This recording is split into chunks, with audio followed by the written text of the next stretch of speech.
Hello दोस्तों। तो बीते एक महीने में कितना कुछ हो गया ना।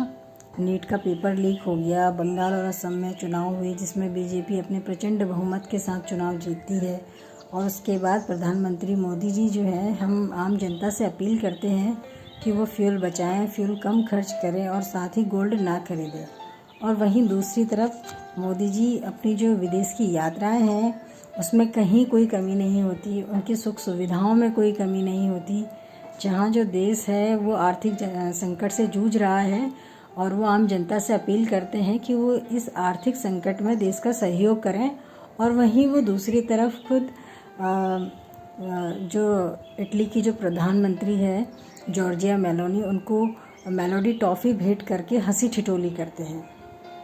तो देखिए, ये है हमारे देश के नायक जो आम जनता से आर्थिक सहयोग की अपील करते हैं, वहीं दूसरी तरफ उनकी सुख सुविधाओं में, उनकी यात्राओं में कहीं कोई कमी नहीं होती।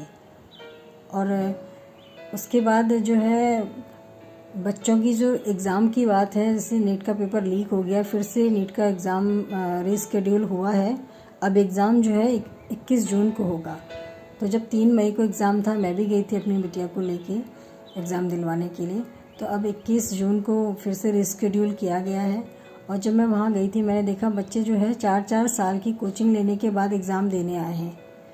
तो ये जो करप्शन हमारी सोसाइटी में, हमारे देश में हर जगह फैला हुआ है ना, इस करप्शन से क्या होता है, बच्चों की आशाएं टूटती हैं, बच्चों का दिल टूटता है, उनका जो बिलीफ सिस्टम है वो पूरा हिल जाता है।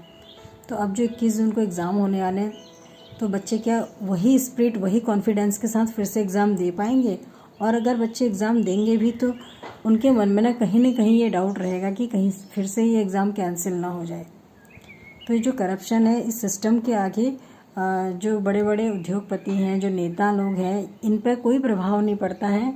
बस इस सिस्टम, करप्ट सिस्टम के आगे पिसता है आम जनता, आम नागरिक। और ये जो विद्यार्थी हैं जो मन तन लगाकर मेहनत करते हैं, हमारे देश की युवा पीढ़ी, हमारे देश का जो भविष्य कहते हैं, वो पिसता है, उसका बिलीफ सिस्टम हिलता है।